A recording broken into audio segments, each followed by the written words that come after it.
നമസ്കാരം, ന്യൂസ് കാർഡിലേക്ക് സ്വാഗതം. സിദ്ധരാമയ്ക്ക് വൻ തിരിച്ചടി. ക്ഷേത്രങ്ങൾക്ക് അധിക നികുതി ഏർപ്പെടുത്താനുള്ള ബിൽ പരാജയപ്പെട്ടു. കർണാടകത്തിലെ ക്ഷേത്രങ്ങൾക്ക് അധിക നികുതി ഏർപ്പെടുത്താനുള്ള കോൺഗ്രസ് സർക്കാർ നീക്കത്തിന് വലിയ തിരിച്ചടി. അധിക നികുതി ഈടാക്കാനുള്ള തീരുമാനം ഇന്നലെ വൈകിട്ട് നടന്ന സംസ്ഥാന നിയമസഭാ കൗൺസിൽ പരാജയപ്പെടുകയായിരുന്നു.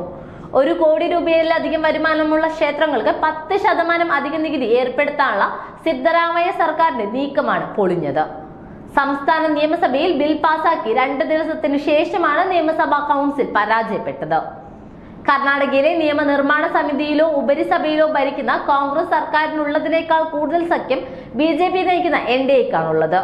അതിനാൽ തന്നെ വോട്ടിങ്ങിനിടെ ബിൽ പരാജയപ്പെടുകയായിരുന്നു. ബില്ല് അവതരിപ്പിച്ചതിന് പിന്നാലെ തന്നെ BJP അടക്കമുള്ള പ്രതിപക്ഷ കക്ഷികൾ കോൺഗ്രസ് നീക്കം ഹിന്ദുവിരുദ്ധമാണെന്ന് ആരോപിച്ച് രംഗത്ത് വന്നിരുന്നു.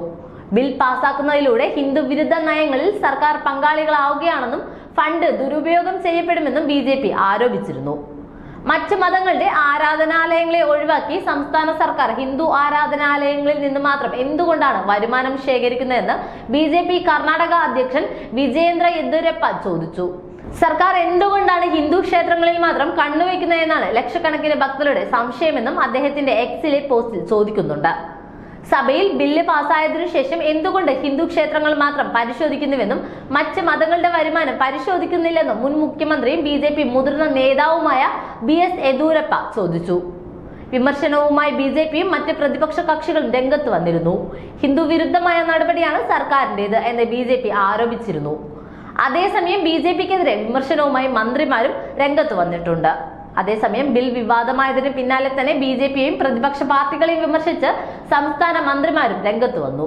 BJP ആണ് യഥാർത്ഥ ഹിന്ദു വിരുദ്ധരെന്നും 2003 അവതരിപ്പിക്കപ്പെട്ട ബില്ലിൽ 2011 ഭേദഗതികൾ വരുത്തിയിരുന്നുവെന്നും അന്ന് അവർ ഭേദഗതി അംഗീകരിച്ചിരുന്നുവെന്നും മന്ത്രിമാർ വാദിച്ചു.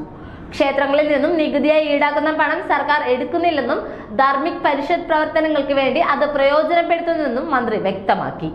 സാമ്പത്തികമായി പിന്നാക്കം നിൽക്കുന്ന പൂജാരിമാരെ സഹായിക്കുന്നതിനും സീക്രട്ട് ക്ഷേത്രങ്ങളുടെ ഉന്നമനത്തിന് ക്ഷേത്ര പൂജാരിമാരുടെ മക്കൾക്ക് മികച്ച വിദ്യാഭ്യാസം ഉറപ്പാക്കൽ എന്നിവയെല്ലാം ധാർമ്മിക പരിഷത്തിന്റെ ലക്ഷ്യങ്ങളാണെന്നും മന്ത്രി വ്യക്തമാക്കിയിരുന്നു.